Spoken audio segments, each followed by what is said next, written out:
जय श्री गणेश भगवान की जय। जय श्री भोले शंकर भगवान की जय। कार्तिक स्नान का महत्व। हिंदू धर्म में कार्तिक स्नान का विशेष महत्व है। पौराणिक मान्यता के अनुसार इस एक महीने में विधि पूर्वक स्नान, ध्यान, दान व उपवास करने से व्यक्ति के करोड़ों जन्मों के पाप मिटकर मोक्ष की प्राप्ति होती है। भगवान विष्णु को यह कार्तिक का महीना अत्यंत प्रिय है।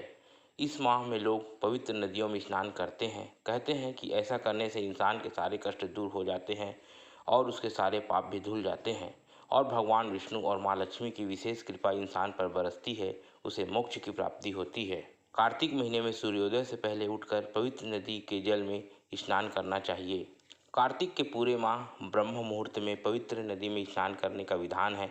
कहते हैं इस महीने में श्री हरि जल में निवास करते हैं। नदी में स्नान न कर सके तो घर में ही नहाने के पानी में पवित्र नदियों का जल मिलाकर स्नान करना चाहिए। कार्तिक मास को शास्त्रों में पुण्य मास कहा गया है। पुराणों के अनुसार जो फल सामान्य दिनों में 1000 बार गंगा स्नान का होता है तथा प्रयाग में कुंभ के दौरान गंगा स्नान का फल होता है, वही फल कार्तिक माह में सूर्योदय से पूर्व किसी भी नदी में स्नान करने मात्र से प्राप्त हो जाता है। शास्त्रों के अनुसार कार्तिक मास स्नान की शुरुआत शरद पूर्णिमा से होती है और इसका समापन कार्तिक पूर्णिमा को होता है। पद्म पुराण के अनुसार जो व्यक्ति पूरे कार्तिक माह में सूर्योदय से पूर्व उठकर नदी अथवा तालाब में स्नान करता है और भगवान विष्णु की पूजा करता है, भगवान विष्णु की उन पर असीम कृपा होती है।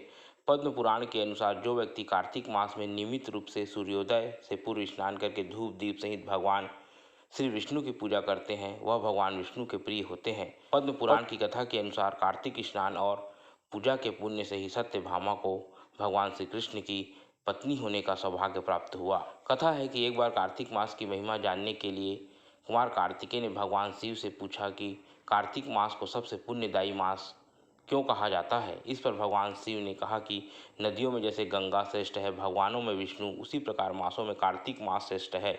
इस मास में भगवान विष्णु जल के अंदर निवास करते हैं, इसलिए इस महीने में नदियों एवं तालाब में स्नान करने से विष्णु भगवान की पूजा और साक्षात्कार का पुण्य प्राप्त होता है। भगवान विष्णु ने जब श्री कृष्ण रूप में अवतार लिया तब रुक्मणी और सत्यभामा उनकी पटरानी हुई। सत्यभामा पूर्व जन्म में एक ब्राह्मण की पुत्री थी। युवावस्था में ही एक दिन इनके पति और पिता को एक राक्षस ने मार दिया। कुछ दिनों तक ब्राह्मण की पुत्री रोती रही। इसके बाद उसने स्वयं को विष्णु भगवान की भक्ति में समर्पित कर दिया। तभी वह सभी एकादशी का व्रत रखती और कार्तिक मास में नियम पूर्वक सूर्योदय के पूर्व स्नान करके भगवान विष्णु और तुलसी की पूजा करती थी। बुढ़ापा आने पर एक दिन जब ब्राह्मण की पुत्री कार्तिक स्नान के लिए गंगा में डुबकी लगाई तब बुखार से कांपने लगी और गंगा तट पर उसकी मृत्यु हो गई। उसी समय विष्णु लोक से एक विमान आया और ब्राह्मण की पुत्री का दिव्य शरीर विमान में बैठकर विष्णु लोक पहुंच गया। जब भगवान विष्णु ने कृष्ण अवतार लिया तब ब्राह्मण की पुत्री ने सत्यभामा के रूप में जन्म लिया। कार्तिक मास में दीपदान करने के कारण सत्यभामा को सुख और संपत्ति प्राप्त हुई। नियमित तुलसी में जल अर्पित करने के कारण सुंदर वाटिका का सुख मिला। शास्त्रों के अनुसार कार्तिक मास में किए गए दान पुण्य का फल व्यक्ति को अगले जन्म में अवश्य प्राप्त होता है। कार्तिक मास का बड़ा महत्व बताया गया है कि इस महीने शीत ऋतु की शुरुआत होती है, इसलिए माना जाता है कि इस महीने का शारीरिक, मानसिक और धार्मिक रूप से बड़ा महत्व है। इसी कार्तिक मास के शुरू होते ही कार्तिक स्नान की भी शुरुआत हो जाती है। शास्त्रों में कार्तिक मास की बड़ी महिमा बताई गई है। मान्यता है कि इस मास में सुबह उठकर पवित्र नदी, सरोवर व कुंड में स्नान कर भगवान विष्णु की आराधना करते हैं, उनको श्रीहरि की कृपा प्राप्त होती है और मानव जीवन में बहुत लाभ मिलता है।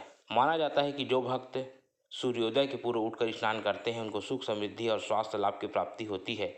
जो श्रद्धालु कार्तिक महीने में समुद्र, पवित्र नदी, सरोवर या कुंड में स्नान करते हैं उन्हें अश्वमेध यज्ञ का फल मिलता है। कार्तिक स्नान और पूजा करने से सत्यभामा को श्री कृष्ण की अर्धांगिनी बनने का सौभाग्य प्राप्त हुआ था। इस तौर पर ये मास और ज़्यादा महत्वपूर्ण हो जाता है।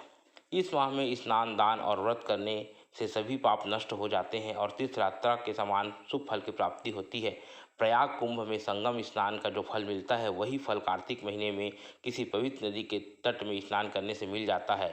वैज्ञानिक दृष्टिकोण से भी कार्तिक स्नान को स्वास्थ्यवर्धक बताया गया है। बारिश के दिनों में धरती पर असंख्य हानिकारक जीव पनप जाते हैं। कार्तिक मास में वर्षा समाप्त होने के बाद धरती पर सूर्य की तेज किरणें पहुंचती है, जिससे हानिकारक जीवाणुओं का नाश होता है, वायु शुद्ध होती है और इससे शरीर की रोग प्रतिरोधक क्षमता भी बढ़ जाती है।